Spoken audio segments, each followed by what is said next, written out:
되면요. 저 좀 출연시켜 주세요.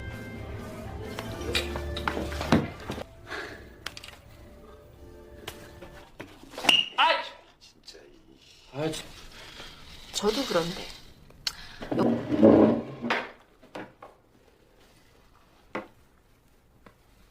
Yo guys, masih bersama Doyok Disokin yang pada kesempatan kali ini akan merangkum sebuah film berjudul My Secret Partner rilisan tahun 2011, di mana film ini mengisahkan seorang penulis dan seorang koki terkenal mengalami kemacetan inspirasi dalam mengembangkan karyanya. Hingga suatu ketika terjadilah penggenjotan si penulis dan si koki terkenal ini dengan muridnya yang membuat mereka mendapat inspirasi dalam karya di bidangnya masing-masing. Dan tanpa banyak spoiler di awal, meskipun ini juga konten spoiler, cus deh kita masuk ke alur ceritanya coy.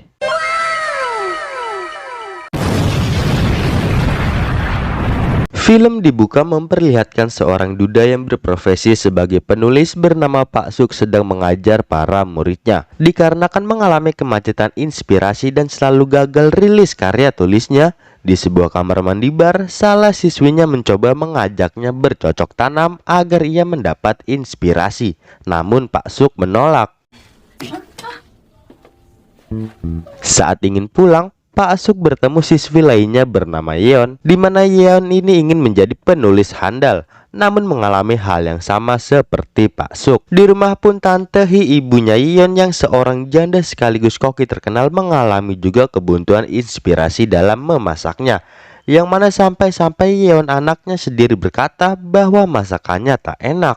Lalu di sisi lain memperlihatkan Minsu, anak dari Pak Suk yang ingin sekali menjadi koki profesional, sedang berlatih.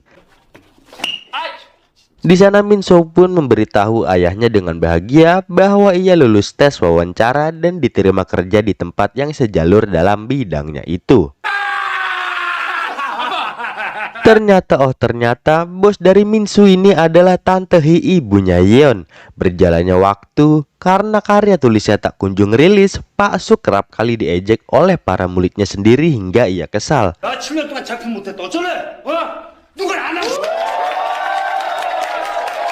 Kemudian Yeon pun stres karena dia tak ada perkembangan dalam menulisnya.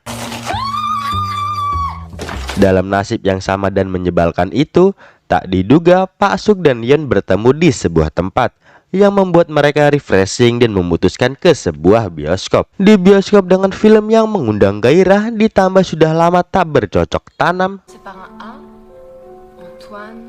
Pak Suk pun tanpa ragu langsung nyosor ke Yeon. Balik ke Minsu.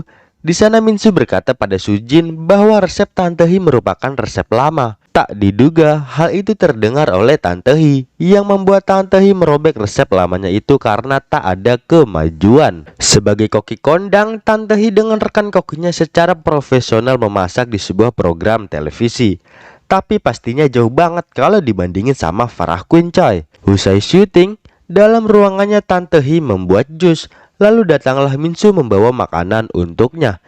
Dikarenakan sudah lama menjanda dan hati terasa hampa, Tante Hi pun meminta agar Minsu memberikan pijatan padanya, yang mana itu hanyalah sebuah modus belaka, dan akhirnya mereka berdua pun melakukan penggenjotan coy.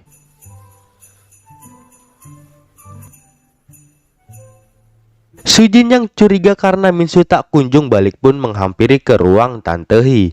Beruntungnya skandal Tante Hi dan Minsu aman karena hampir saja ketahuan.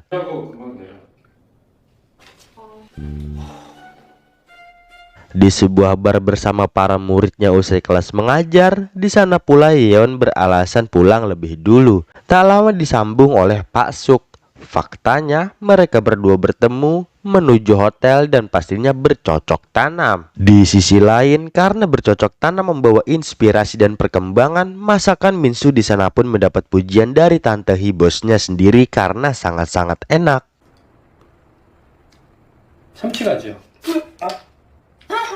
Singkat cerita, saat di hotel, karya tulis Yeon mendapat sanjungan dari Pak Suk karena makin berkembang dan hasilnya bagus. Kemudian di tempat kerja pula Tante Hi berterima kasih pada Minsu karena kejadian ini membuatnya menjadi lebih banyak ide dalam memasak. Tibanya di rumah saat ayahnya menulis, Minsu datang membawakannya makanan. Dan kagetnya Pak Suk bahwa masakan Minsu kali ini sungguh sangat enak daripada masakan sebelumnya. 학생 자체가 대단한 거 아닐까? Waktu berjalan pun karya tulis Pak Suk mendapat pujian dari Yeon. Dan masakan Tante Hee pun menjadi lezat dari terakhir kali Yeon mencicipi masakan ibunya itu. 아직은 비밀. 죽이는데? 죽인다, 엄마. Saat bekerja, tak sengaja kebercandaan antara Tante Hee dan Minsu dilihat oleh Sujin, di mana itu menjadikannya sebuah kecurigaan. Lalu malam harinya, pasangan janda dan berondong ini bermesraan di dalam dapur. Di sisi lain, Sujin makin curiga karena Minsu tak kunjung pulang padahal tempat kerjanya sudah sepi.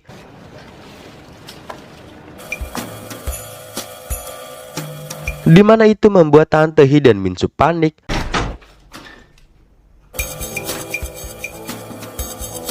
Lalu Sujin mencari seseorang ke sana kemari namun tak menemukan apa-apa.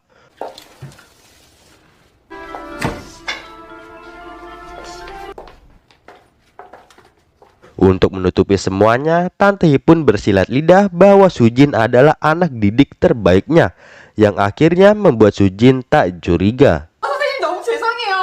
시작을 시작했어. 수진아. 어? 민수. Sekian lamanya berkarya tak kunjung berhasil, akhirnya karya tulis Pak Suk diterima dengan baik oleh bosnya dan akan diikutkan ke sebuah kontes. Menyambut hal itu, Pak Suk dan Yeon kembali menonton ke sebuah bioskop. Bak mengenang pertama kali PDKT, guru dan murid ini tangannya malah gerayangan satu sama lain saat orang di sisinya lagi fokus nonton film coy.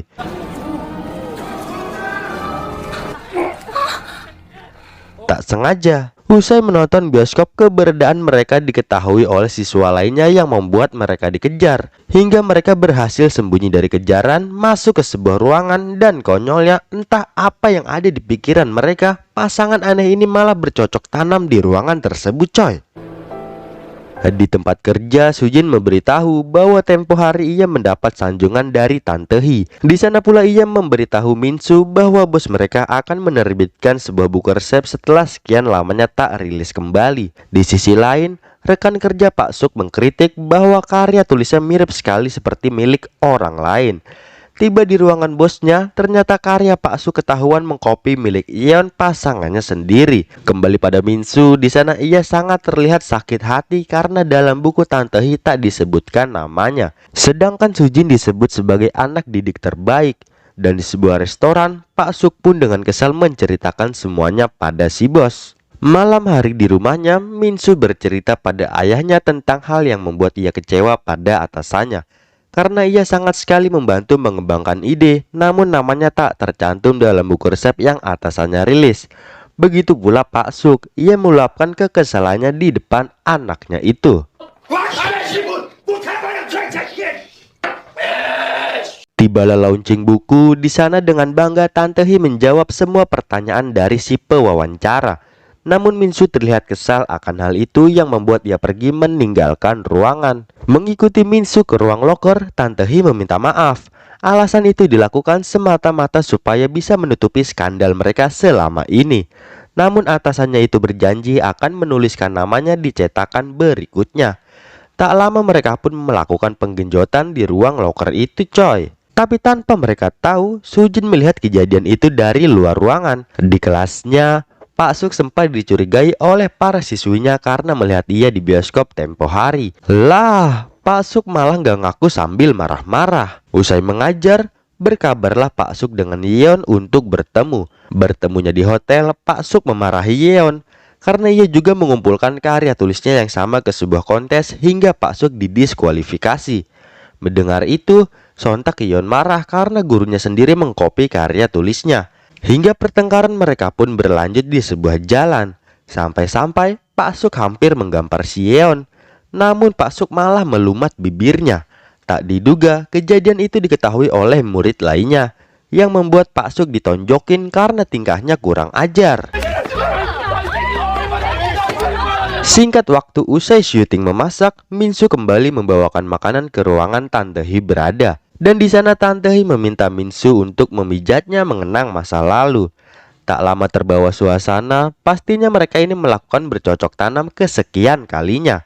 Sujin yang tahu skandal atasannya dan Minso pun mengajak rekan lainnya mengintip bersama. Di sana juga Sujin menaruh mikrofon yang tersambung di ruang syuting dan menyetela hingga semua orang mendengarnya. Saat pasangan janda dan berondong ini turun, betapa kagetnya mereka karena dipermalukan dan skandal mereka selama ini sudah diketahui oleh semuanya.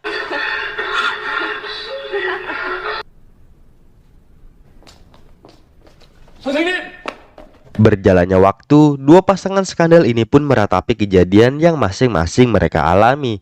Hingga suatu ketika, ternyata nama Minsu tak ditulis di cetakan buku resep Tante Hee berikutnya, yang mana membuat Minsu protes pada atasannya. Namun Tante Hee tak mempedulikan hal itu dan lebih memikirkan dirinya sendiri.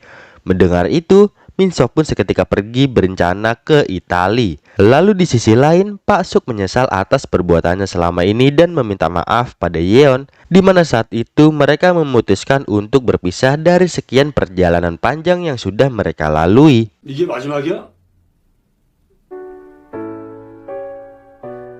Suatu ketika, Tante Hee pun bercerita pada Yeon bahwa ia selama ini sudah memiliki pasangan dan diam-diam akan menyusulnya ke Italia. Esok harinya di bandara, Pak Suk mengantar Minsu yang akan berangkat ke Italia. Tak jauh dari mereka, Yeon pun mengantar si ibu yang akan menyusul pasangannya. Berjalannya waktu berpisah, usai mengantar keluarganya masing-masing, Pak Suk dan Yeon dipertemukan kembali dan menjalin hubungan kasih lagi.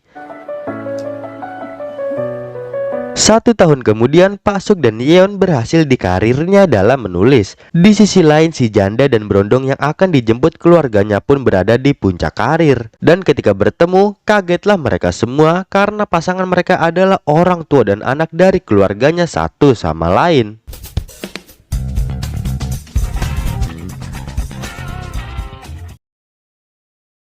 Terima kasih banyak untuk teman-teman yang sudah menonton video dengan editan sederhana ini sampai akhir. Mohon bantuannya dengan klik subscribe dan aktifkan loncengnya ya. Doyok disokin undur diri dan sampai bertemu di video selanjutnya.